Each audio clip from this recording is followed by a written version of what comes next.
Buenos días. Nos encontramos en la sede de la Universidad Andina Simón Bolívar. Estamos con Sandra Ordóñez y quien habla Edison Higuera de la PUCE y queremos hacer la segunda entrevista al doctor Enrique Ayala Mora como parte de este proyecto que ver con el pensamiento ecuatoriano, contribuciones o dimensiones del pensamiento ecuatoriano. En esta ocasión, para continuar con el doctor Ayala Mora, esta entrevista tiene un carácter biográfico. Ya en una primera entrevista nos ha relatado unas partes importantes de lo que es su familia, de lo que tiene que ver con su juventud y nos hemos quedado en su formación en Inglaterra. Probablemente nos va a continuar narrando esa parte de su vida y luego vamos a continuar con un momento importante que tiene que ver con su retorno al Ecuador y los proyectos que tienen que ver con la nueva historia que ha dirigido aquí en el país. Adelante, doctor.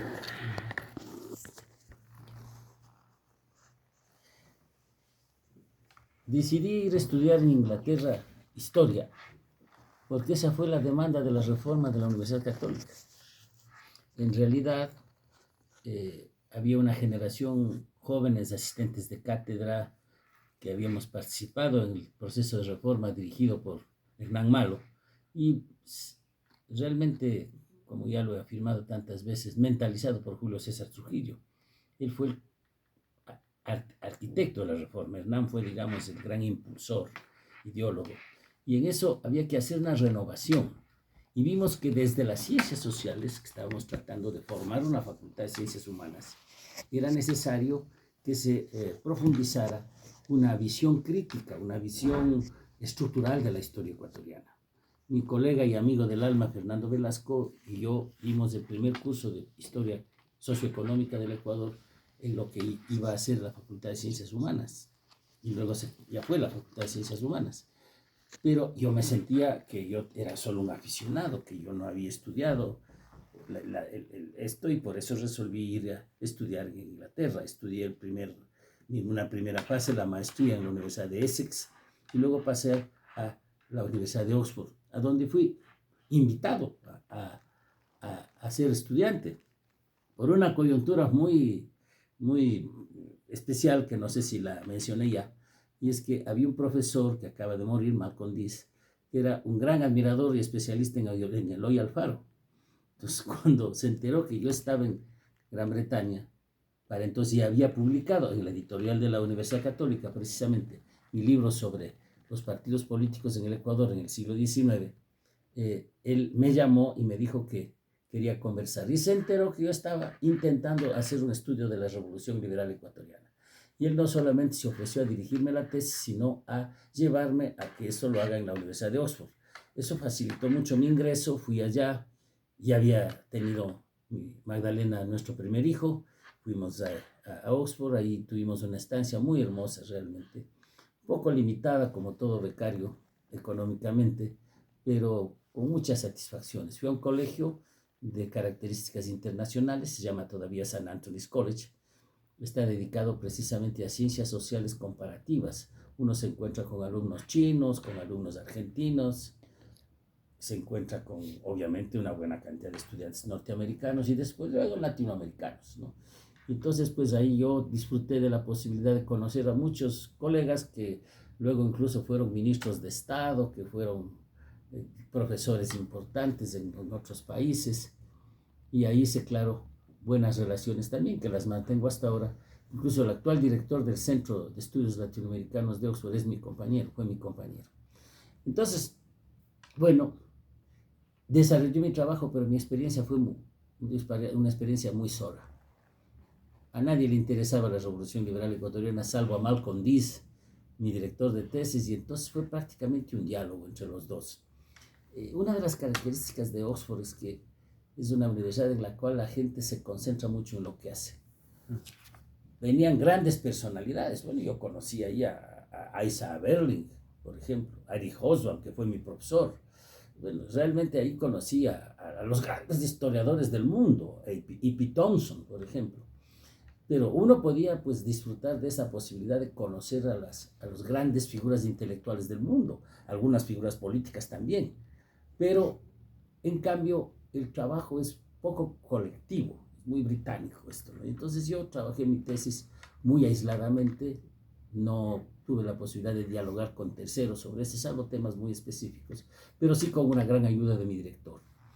Luego pues presenté la tesis, felizmente me aprobaron a la primera, lo cual no es muy común, pero bueno, yo tenía pues la posibilidad de haber trabajado ya en el tema. Hice la maestría en 3 años, el doctorado en 3 años, lo cual es el mínimo que requiere la universidad para graduarse. Yo no tenía más beca, tenía que graduarme el mínimo posible. Y entonces pues presenté mi tesis. Uno de mis examinadores fue un gran historiador europeo, Raymond Carr, que había sido profesor de historia latinoamericana y tiene una historia de España que tiene 37 ediciones, entre paréntesis. Bueno, a él le gustó mi libro, en inglés, ¿no? Estaba la tesis en inglés. Y me recomendó mucho algunas cosas, ya conversando luego, no el momento del grado, porque me dijo que tiene que ser una tesis más entendible para el público. Yo desde entonces desarrollé una vocación de la cual me alegro mucho. He sido criticado muchas veces por eso, y es que soy un divulgador. Yo personalmente hago libros para que me entienda un amplio grupo de gente. Tengo libros especializados para mis colegas, obviamente, ¿no? Creo que les mencioné ya algunos temas de libros míos que se refieren de historiografía, por ejemplo, eso, una cosa especializada. Pero este buen consejo me ha servido porque mis libros se venden muy ampliamente, muy ampliamente. Y la gente se acerca a veces en el supermercado, se acerca en alguna reunión social y me dice, vea doctor, yo estoy leyendo su libro, y cómo, qué fácil que es entenderle. Y entonces creo que una de las características que yo, el esfuerzo que hago para mi trabajo es que sea entendible. No son palabras difíciles, no trato de demostrar que soy inteligente a nadie, sino que más bien trato de que esto sea pues entendible, accesible para la gente. Bueno, me gradué en Oxford, terminé, me defendí mi tesis en noviembre del año 81 y me gradué en una ceremonia oficial, pero ya no estuve presente, en marzo del 82. Ahí estuvo un delegado mío, porque la graduación es una ceremonia formal, ¿no? Pero sin ella no le entregan el certificado, porque curiosamente la Universidad de Oxford no da títulos. Yo un día preocupado le dije a la secretaria del colegio, pero señorita, tiene que darme un certificado de título. Pues me dijo, no, si ya sale su nombre en el Times, ¿para qué quiere ningún título? Además, aquí los que se gradúan en Oxford no necesitan que se gradúen. Aquí todo el mundo sabe que se graduó en Oxford. Entonces yo para la católica, que se tenía que volver a la universidad, traje un certificado firmado por un asistente de registro, que es el título, entre comillas, que es el que revalidé aquí en el Ecuador, porque Oxford no da títulos.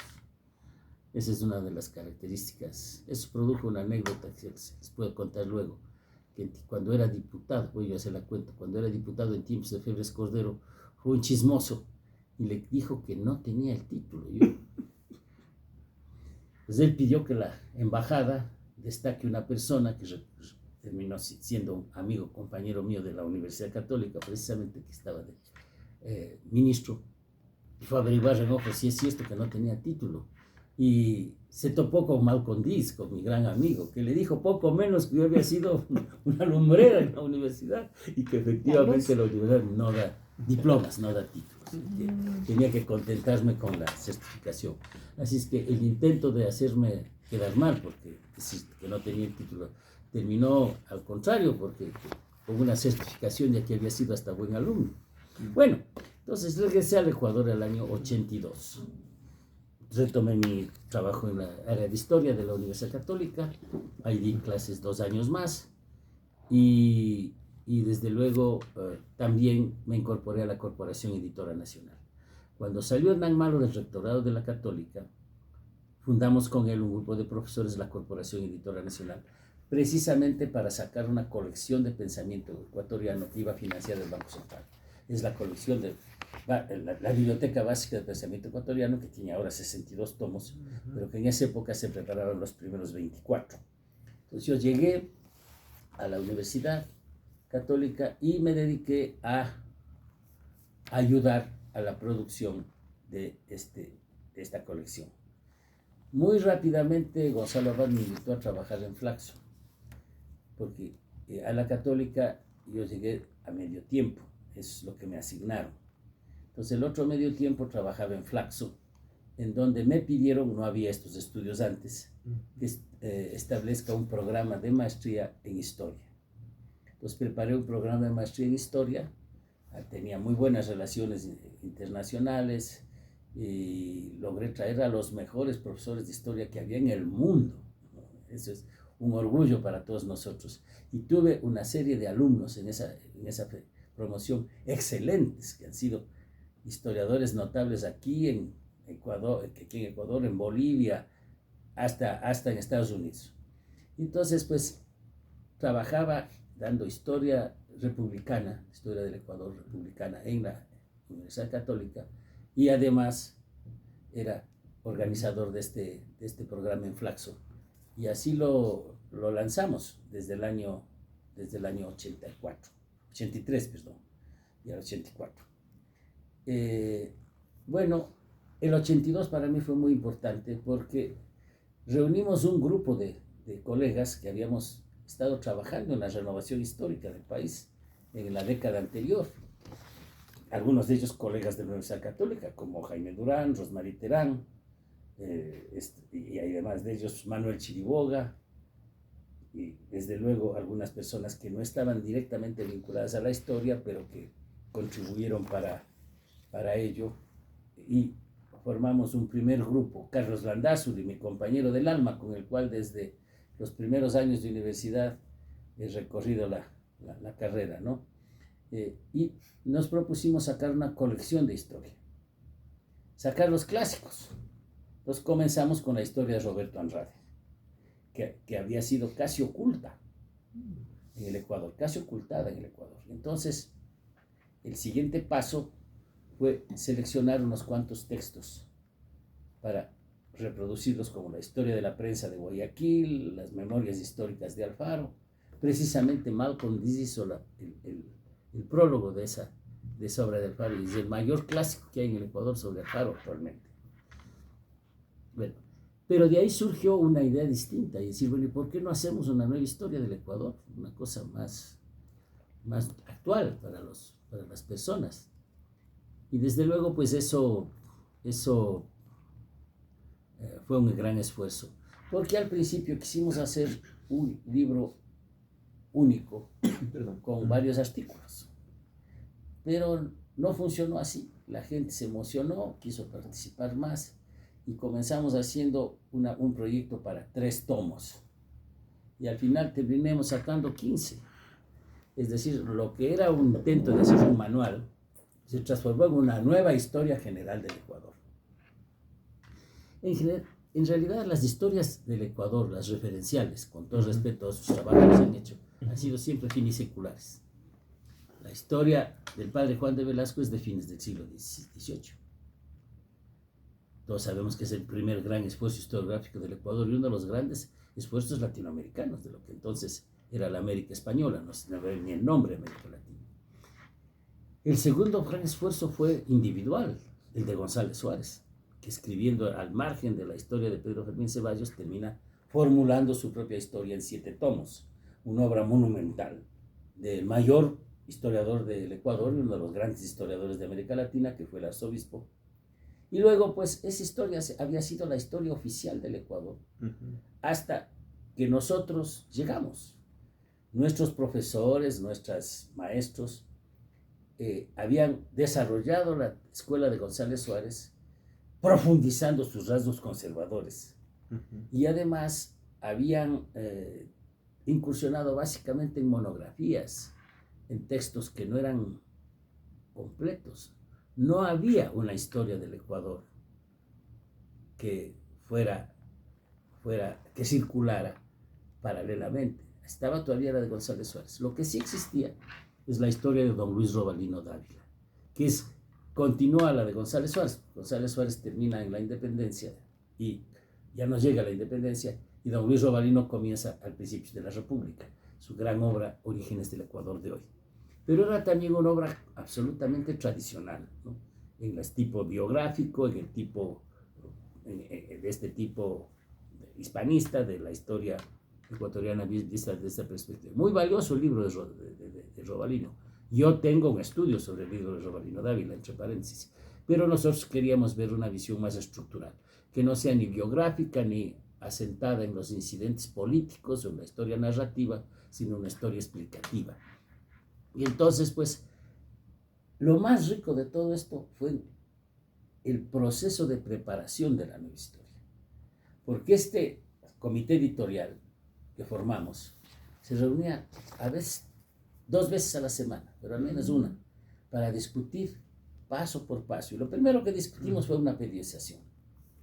Obviamente la periodización que adoptamos fue una periodización similar en algunos aspectos a la que ya existía. Es decir, una periodización que establecía una época prehispánica o una época, la prehistoria, la época colonial y la época republicana. Eso lo respetamos, pero comenzamos cuestionando el nombre de historia, de prehistoria. Y comenzamos a rebautizar eso como época aborigen o historia antigua del Ecuador. Ahora ya nadie discute eso, pero fue una pelea dura, porque nuestros profesores de historia de la propia universidad nos decían que de dónde venimos a nosotros a discutir a González Suárez, a Cantú y a los grandes historiadores del mundo, que además la historia comienza con la escritura, y donde no hay escritura no hay historia. Bueno, esa discusión pues la superamos. Felizmente, digo, a estas alturas ya a nadie se le ocurre decir que los indios no tienen historia, y eso pues fue uno de nuestros éxitos iniciales. Entonces, pues luego hicimos una periodización de la época aborigen. Y ahí sí nos topamos con un problema, y que los arqueólogos tenían una periodización hecha a base de la propuesta de Evans y Meggers, que básicamente se asentaba en cómo se había desarrollado la cerámica. Entonces los periodos son, pues, como todos conocemos, el paleoindio, o sea, precerámico, como se llama, y toda la secuencia que ustedes conocen, el formativo, el desarrollo regional, etcétera, ¿no? Todos estos temas que así había que estudiar. Pero con Segundo Moreno, que era uno de los miembros del comité editorial, dicho sea de paso, él era antropólogo, pero ha incursionado con enorme éxito en la historia, también colega nuestro de la Católica, ¿no es cierto? Él y la participación de Jorge Marcos revolucionamos la concepción de la época aborigen y comenzamos, y Segundo la sistematizó precisamente en lo que luego fue la nueva historia, ¿no es cierto? Sistematizó una idea de que la evolución de los pueblos se da de acuerdo a cómo evoluciona la estructura social, basada en su relación con el trabajo. Y entonces ahí lo que vimos es que hay que hacer historia de los pueblos antiguos con una visión que trataba de caracterizar las sociedades antiguas y no la producción arqueológica. Obviamente los estudios arqueológicos son muy útiles y la visión de Evans y Meggers sí, era importante, pero nosotros revolucionamos esto. Bueno, eso nos llevó una bronca, ustedes no tienen idea, con un bronquista compulsivo que era el padre Porras. Padre Pedro Porras, que era nuestro profesor de arqueología en la Católica, nos dijo hasta lo que nos íbamos a morir, ¿no? Porque dijo que somos mocosos, estos mozalbetes inventando la historia aquí.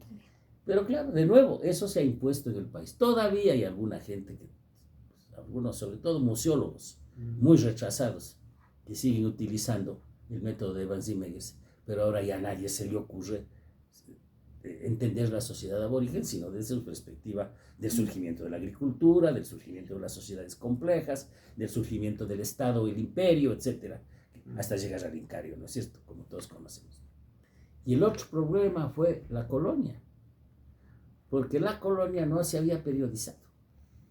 González Suárez fue el único que dividió en dos la colonia. Primero, desde la fundación de Quito hasta la supresión de la audiencia, y luego la supresión de la audiencia hasta la independencia. Y los demás, nuestro querido profesor, el padre José María Vargas, la había dividido por siglos. Siglo XVI, siglo XVII, siglo XVIII. Así se estudiaba. Dominico, padre Vargas. Claro. Entonces, para esa época incluso no se había intentado siquiera estudiar, distinguir que en la colonia se habían dado casi 3 siglos profundas transformaciones en el país, pero profundas transformaciones. Entonces decían, la colonia, se estudiaba primero los cronistas y luego se estudiaba las encomiendas, las mitas, los obrajes, y luego se terminaba diciendo que había habido una crisis en el siglo XVIII. Nada más. Entonces resultaba que la colonia venía como si es un bloque. Ustedes ven un libro de Osvaldo Hurtado, por ejemplo, y encuentran que la colonia es un pegote, un bloque de 3 siglos. Nunca logramos convencer a Osvaldo que eso no era correcto. Y lo grave es que su libro, que en otros aspectos es muy importante, sigue vendiéndose. Obviamente hay otros autores el propio González Suárez, que dividió la colonia a partir de la secuencia de los presidentes y los obispos, lo cual le permitía, lo pudo hacer porque estaba usando documentación del Archivo de Indias, que precisamente es un archivo administrativo. Entonces ahí Fernando Velasco había ya propuesto una idea de periodización de la colonia a partir de los aportes del padre Vargas, porque el padre Vargas era un sabio. Él se había dado cuenta de los cambios económicos en la colonia, pero no acertaba a hacer la periodización. Fernando Velasco la hizo. Y luego nosotros la adaptamos para la nueva historia y la dividimos en 4 periodos. La conquista, el establecimiento del régimen colonial, el auge de la relación colonial y la crisis colonial. Es decir, ya no se hablaba ni de los apellidos y los nombres de los presidentes o de los obispos, ni de la secuencia por siglos, que además no coincide, sino este primer esfuerzo por construir el hecho colonial. En segundo lugar, el más extenso, por ver cómo funcionó la colonia. Y por fin, cómo se fue desestructurando el proceso de dominación colonial hasta inicios del siglo XIX, que siguió la independencia. Ahí, claro, hubo otra bronca durísima. Y es que nosotros habíamos identificado lo colonial como un hecho de dominación. Y claro, ahí sí se enojaban, pues nuestro Jorge Salvador Lara, el propio padre Porras, decían que cómo, que aquí no hubo dominación, que entonces fuimos de España, y que hay que reconocer los grandes beneficios que nos habían hecho los españoles en el país. Yo hablo castellano, el gran aporte de los españoles es innegable. Yo soy católico y hablo castellano, y eso se debe a que los españoles llegaron. Pero de ahí a negar el hecho colonial, más aún el crimen de la conquista, es otra historia, ¿no es cierto? Pero eso fue otra pelea que tuvimos que hacer. Pero también la ganamos, porque además nadie tenía alternativa. Algunos colegas de nuestra edad, bastante conservadores, y algunos de ellos muy inteligentes, voy a mencionar a 2 de ellos, los hermanos Freire, muy inteligentes. Carlos. Colegas, ¿no? Juan primero y Carlos. Obviamente no estaban de acuerdo con este planteamiento sobre la colonia, pero nunca plantearon uno nuevo. Es decir, la única periodización de la colonia es la que vino de la nueva historia. Luego, claro, vino la independencia, y ahí sí no tuvimos mayor discusión, porque ya se había estudiado mucho la independencia, y ese punto, pues claro, se pudo solucionar. Pero con artículos muy innovativos, como los de Carlitos Landazzo, y sobre todo uno de Manuel Chiriboga, que se llamaba Las fuerzas del poder en 1830. No se olviden ustedes que en 1980 se había celebrado el sesquicentenario de la República y se comenzó a discutir algo, y es que alguna gente decía que al final del Ecuador no pasó nada, que se siguió la colonia, y otros que sosteníamos que el solo hecho de haberse fundado un país ya era un hecho histórico muy importante. Pero ahí discutíamos entre gentes que estábamos en la nueva historia también, como Gonzalo Ortiz, que era miembro del comité editorial. Entonces, esta rica discusión y discrepancia nos llevó precisamente a valorar la independencia, como la habían valorado los historiadores tradicionales, porque además nunca quisimos negar el gran aporte de los que nos habían formado, de los que habían hecho historia de Ecuador, que sé yo, Jacinto Ajón Camaño, Julio Tobar Donoso, que iba a negar su valor. Lo que pasa es que había llegado otro tiempo y se regía otra interpretación de la historia, como el propio González Suárez lo había hecho en su momento.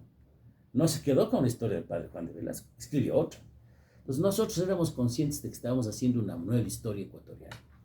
Ahí tuvimos claro que llegar a la República, y ahí sí el rompimiento fue total, sobre todo con Jorge Salvador, que nos maltrató siempre por este hecho. Y es porque nosotros quisimos encontrar en la periodización de la República motivos y e hitos estructurales. No secuencia de presidente. Claro, Jorge le ponía el apellido del presidente a cada etapa en la que había un predominio.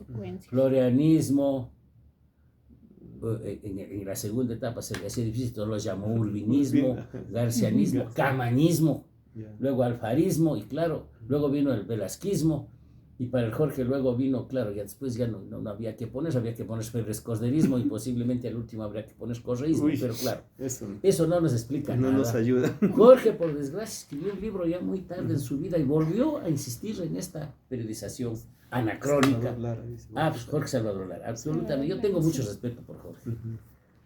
Con él tuve una muy buena amistad. Pero este punto nos dividió mucho. Además, Jorge nos atacaba mucho. No le gustaba que unos cuantos mozalbetes pusieran en cuestionamiento sus interpretaciones, lo cual supuso no solo pues la periodización, el papel de Flores. Terminamos muy críticos de Flores. Pero curiosamente reivindicamos a García Moreno. El primer ecuatoriano que desde la izquierda reivindica a García Moreno se llama Fernando Velasco Abad. Porque desde el punto de vista de la izquierda marxista, García Moreno es un gran constructor del Estado. Es un déspota, sin duda ninguna, pero es un hombre de Estado. Entre Flores y García Moreno hay un abismo. García Moreno es un gran hombre de Estado. Estructura. Claro, la educación. Armó el Ecuador. La investigación. A garrotazo limpio, desde luego. Reprimiendo también. Pero eso no quiere decir que él no haya tenido una idea de país, un proyecto nacional realmente importante. Y eso lo reconocimos nosotros.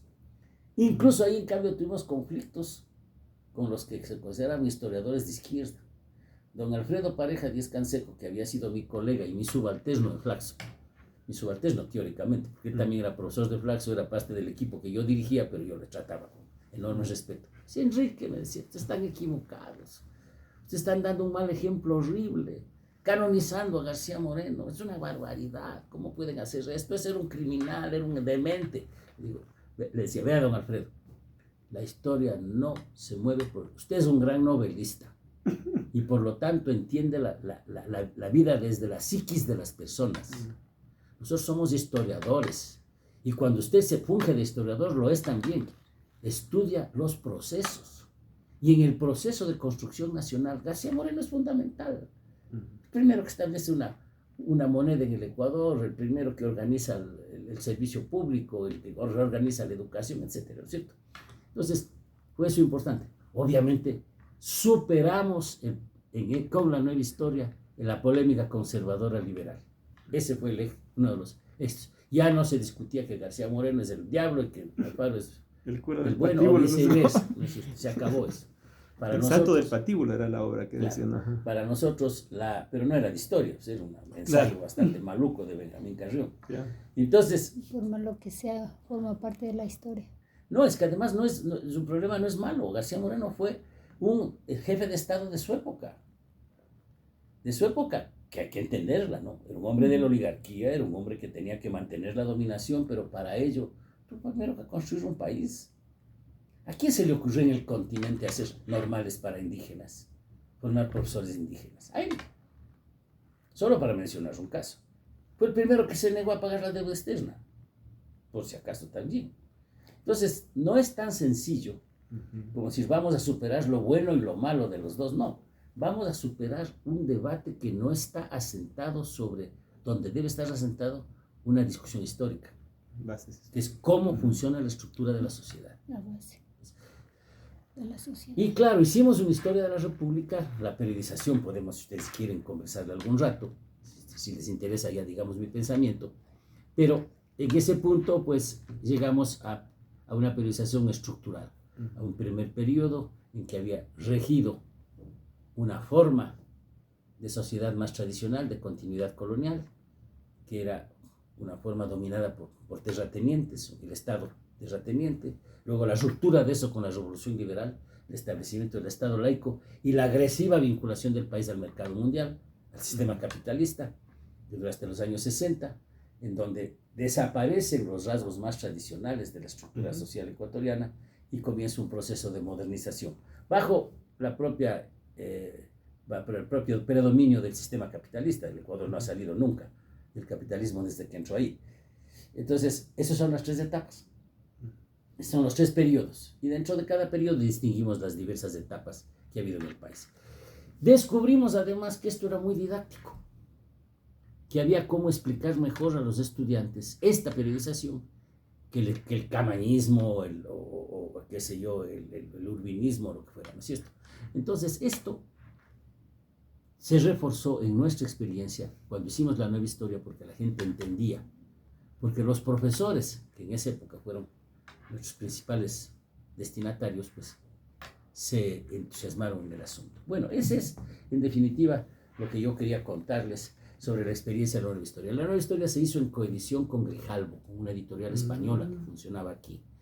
Y se dio una circunstancia que quiero que ustedes, si tienen la bondad de hacerlo, lo destaquen. La historia se hizo con un comité editorial colectivo. Yo lo coordiné, efectivamente. Yo, además, llevé las notas para la discusión. Esa fue mi responsabilidad.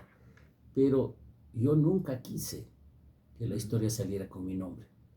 Fueron los editores españoles los que dijeron que era un disparate no poner un editor, que todas las editoras del mundo ponen una persona que se haga cargo. Y ellos pusieron mi nombre de editor.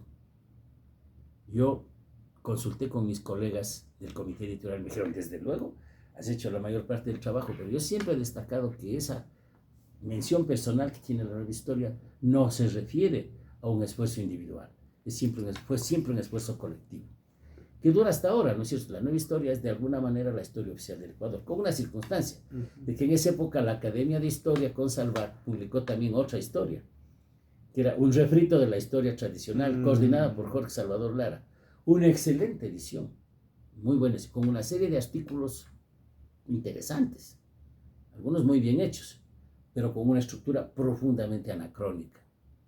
Era como tratar en los años 80, en donde ya teníamos automóviles de 4 cilindros que funcionaban con ahorro de gasolina, como comprarse una carreta un coche de caballos de principios de siglo y tratar de que todavía funcione. Entonces es lo que sucedió. Pero la historia es valiosa. Yo mismo la cito a veces, entre otras cosas porque la calidad editorial de Salvat fue imposible de superar. Bueno, desde ahí pues funcionó. Y esto reforzó precisamente el esfuerzo que se hizo en Flaxo de la historia andina. Que mi heredero en la coordinación de la historia andina fue Carlitos Landazuri, precisamente. Yo tuve que salir. Una circunstancia antipática hay que mencionarla, que en 1984 el rector de la Universidad Católica, el padre Hernán Andrade, me mandó una carta diciendo que me habían cesado en mis funciones porque no era compatible con la ideología de la universidad. Yo siempre exigí que me digan cuál era la ideología de la universidad, porque yo no siento nunca haber discrepado con principios fundamentales, pero claro, era el comienzo del gobierno de Félix Cordero. Y entonces, pues, la católica se iba funcionalizando a ese aspecto. Pero eso terminó con una circunstancia, de que 2 años después fui electo diputado por la provincia de Imbabura, y me acuerdo tanto que la indemnización que me pagó la universidad, una cantidad relativamente pequeña, usamos para campaña electoral. Así es que ya me ven ustedes que la católica financió mi campaña electoral de legislador, ¿no? Alguna vez le contaron a Hernán Andrade, con quien yo no tuve después motivo para pelearme, porque él creía lo que creía, ¿no? Estaba defendiendo sus ideas. Y entonces, pues así terminó siendo. Yo fui electo legislador, y mientras era legislador del 62, del 86 al 88, preparaba la nueva historia. Incluso en mi curul revisaba las galeras de la edición que se hizo aquí en Quito. Y el 88 se lanzó la nueva historia. Yo no soy partidario de reproducir discursos, no me gusta. Pero quiero contarles que sí he reproducido 2 veces el discurso que di en la presentación de la nueva historia. Porque más que una intervención de ocasión, es una especie de manifiesto de lo que pensamos en la nueva historia ecuatoriana. Y curiosamente comienza citando a González Suárez. No sé si les di ya mi librito que se llama El oficio de historiar. Ese lo estoy Ahí leyendo está yo. Ujú. el discurso, que a mí, ya les digo, me gusta reproducirlo, aunque no estoy en la tradición de reproducir discursos. Nunca lo hago. Bueno, eso es lo que les puedo contar de esta fase de mi vida. Obviamente en Inglaterra llegué a tener otro hijo, ¿no? Nació en Oxford otro hijo, con lo cual se completó mi familia. Sí. Entonces no sé si hacemos una...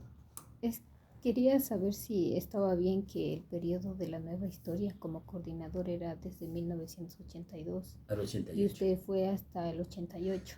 No, yo fui hasta el 95, Ya. porque la historia siguió publicándose, pues, ¿no? Hasta el 95. El último tomo se hizo en el 95. Se nos tardamos 7 años en publicar la historia.